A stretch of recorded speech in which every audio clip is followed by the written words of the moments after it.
여자가 이르되 주여 올소이다마는 개들도 제 주인의 상에서 떨어지는 부스러기를 먹나이다 하니.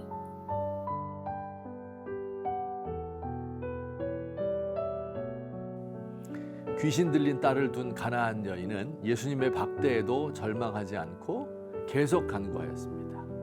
자녀들이 먹는 떡을 뺏어서 개들에게 던지는 것이 옳지 않다고 매몰차게 말씀하시는 것을 듣고서도 주여 올소이다마는 개들도 제 주인의 상에서 떨어지는 부스러기를 먹나이다 라고 대답했습니다.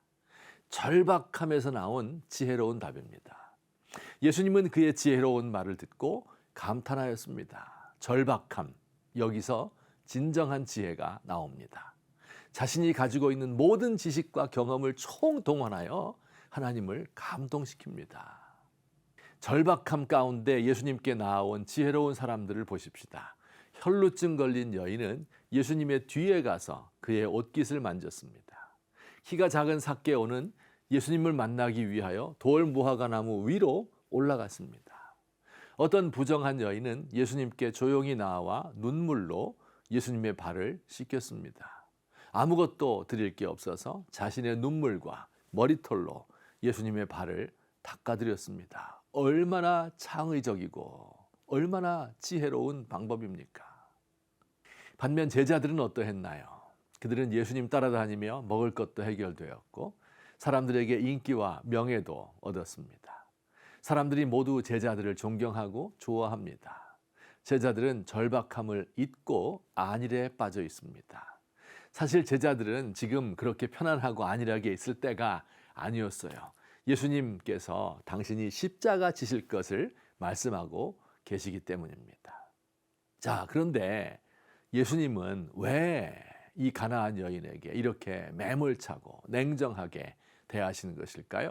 여러 차례 간청해도 대꾸하지 않으시다가 이방인을 개라고까지 하면서 모욕적인 말까지 하신 것일까요?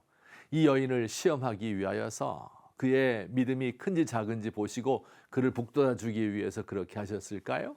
일리가 있는 대답이지만 충분하지는 않습니다. 예수님께서는 이 사건을 통해 무언가를 보여주기로 의도하셨던 겁니다. 일종의 반전 효과를 노린 것입니다. 가나안 여인을 통하여 두 종류의 사람들에게 말씀하고 있습니다. 첫째는 바리새인입니다. 우리는 앞서 15장 초두에서 바리새인과 예수님의 논쟁에 대하여 살펴본 적이 있습니다. 그 논쟁의 주제는 누가 깨끗한 사람인가, 무엇이 사람을 깨끗하게 하는가 하는 것이었습니다. 바리새인들은 떡을 먹을 때 손을 씻고 잔과 그릇을 깨끗이 닦는 장로들의 전통을 지키는 자신들을 깨끗하고 거룩하다고 생각했습니다. 그들에게 예수님 이렇게 말씀하고 계신 겁니다. 이 여인을 보라. 더러운 귀신 들린 딸을 둔 이방 여인이다. 더러운 귀신이다. 너희들 기준에서 보면 사람 축에도 끼지 못하는 개와 같은 존재이다. 그러나 그의 내면 세계, 그의 믿음을 보라.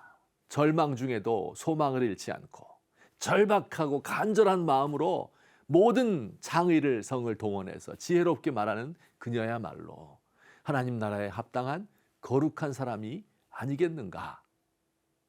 두 번째로 예수님이 이 여인을 본보기로 보여주고 싶었던 대상은 제자들입니다. 예수님은 이렇게 말씀하고 계신 것입니다. 제자들, 이 여인을 보아라. 이방 여인이고 심각한 절망 가운데 있다. 그녀는 나에 대한 지식도 거의 없다. 나에 대한 소문만 들었을 뿐 얼굴 한 번 본 적 없다. 게다가 나는 심한 말로 그에게 상처를 주었지 고의적으로 이 여인이 시험 들도록 괴롭혔다. 그러나 이 여인은 그 상황에 절망하지 않고 끝까지 내게 자신을 도와달라고 요청하고 있다. 절박한 심정으로 온몸에서 지혜를 짜내었다. 제자들아, 이런 것을 가리켜 믿음이라고 한다. 너희 자신을 돌아보라. 나와 함께 그토록 오랫동안 다니면서 많은 것을 보고 경험하고 알았음에도 불구하고 너희들의 믿음이 너무도 작다. 누가복음에 이런 말씀이 있습니다. 주인의 뜻을 알고도 준비하지 아니하고 그 뜻대로 행하지 아니한 종은 많이 맞을 것이요 알지 못하고 맞을 짓을 행한 종은 적게 맞으리라. 무릇 많이 받은 자에게는 많이 요구할 것이요 많이 맡은 자에게는 많이 달라 할 것이라.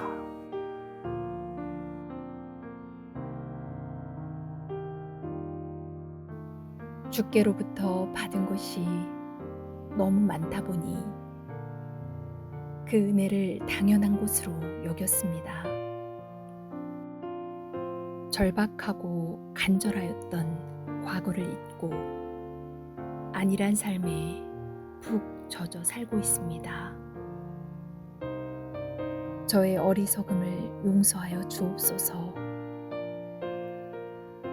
각성하고 삼가고 깨어 있겠습니다.